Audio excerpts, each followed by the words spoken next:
tweets now. You just never know what Oh, tweets yeah. might mean. Yeah. And then everyone just assumes, oh, he got taken care of. It's like, you don't know that. We don't know what happened here. Everyone just runs wild with any kind of tweet. And then if things get resolved, it's like, oh, clearly that's why it got resolved, or clearly that's why it did not get resolved. I don't Well, know, because I just remember this yeah. about running back. Remember Mhm. this about running back. Jabari Small didn't go through spring practice because Mhm. he had the shoulder. They shut Jalen Wright down in spring practice. Nobody knew what Cam Seldon what Mhm. he was going to be till they got. I mean, he was in a red jersey halfway through spring practice. He didn't really do anything until the last two scrimmages. And then Deshaun Bishop is, like, okay, he's a local guy who's getting a bunch of reps. Okay, he's done a solid job, but I don't think anybody felt threatened for their job or for snaps because of him. And Cam Seldon's still trying to figure out what pass protection is.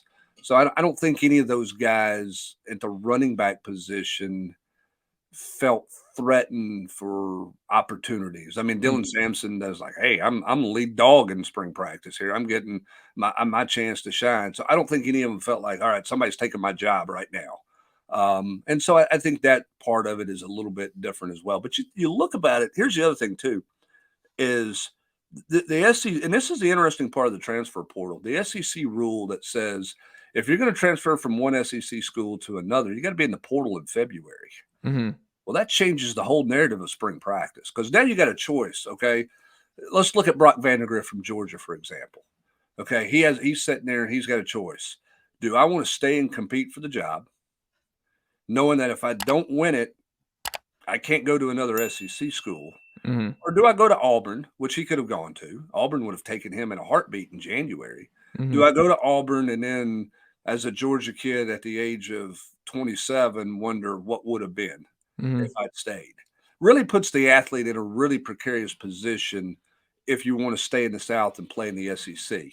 Because now you got to make a decision. Do I stay and compete, knowing that if I lose the job, I've lost the conference if I leave, or I'm going to have to stick it out and wait and see and earn my spot?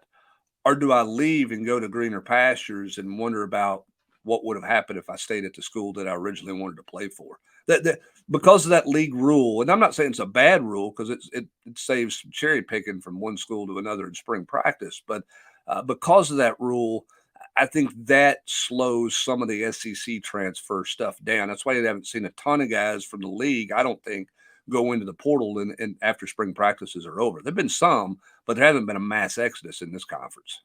Because you're probably losing money. Like if you're leaving the SEC and you're going down, like the NIL money, like it's just you're costing yourself some money there, some opportunity. I the Georgia thing is funny to me because did you watch Brock Vandagriff on with Aaron Murray, his podcast a couple weeks ago?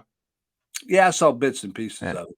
He doesn't. I just think anyone who's trying to replicate in Tennessee fans who are kind of flustered about Taven Jackson moving on after a year. And it's like the opportunity was right there. If Joe Milton goes on, it's like, well, it's a little bit different. Like look, I have my reservations about Taven playing with Walt Bell and an Indiana team that was really, really bad last year. And let's just go ahead and say it's not the Josh Heupel offense that he is transferring to No. at IU. So I root for the kid, hope it works out, but I have my doubts up there in Hoosier country. But that being said, Brock Vandagriff could have gone that kind of route, like taking a chance, like you said, Auburn. That's not as big of a flyer, as big of a what if you go join up with Hugh Freeze based on his track record at this point producing quarterbacks. But they just seem like they're at peace. Like all of them are just weirdly at peace with Georgia, the quarterback room. It's a lot of kumbaya there that I just don't think you're going to be able to replicate. When I'm watching this, I'm like, it's just different. Like this is going to be a one-time thing of three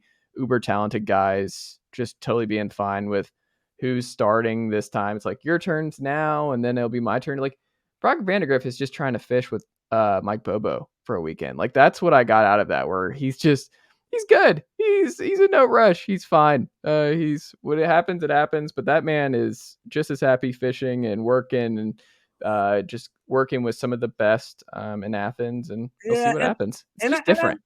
it is, and I think you have too. You've got some kids on that roster that are lifelong Georgia Yeah. fans. Like they grew up and the dream was to play for Georgia, and I just don't think that some of those guys are like, I don't want to have any regrets by giving up on the dream. Yeah. and as a result of that, that they're sticking it out. Georgia's a fascinating study. Kirby Smart's done a great job.